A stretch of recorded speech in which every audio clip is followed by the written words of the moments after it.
Esercizi per il rinforzo della base della lingua. Questi esercizi vanno eseguiti appoggiando le mani sul lavandino e facendo forza mentre si pronunciano le sillabe, che vanno pronunciate ad alta voce, e facendo molta forza sull'espressione k. Eccovi gli esempi. Ca, ca, ca, cac, cac, cac,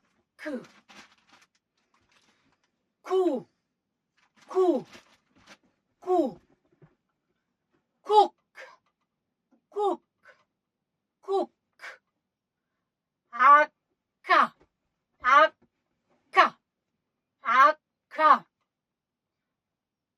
ucu, ucu, ucu, chi,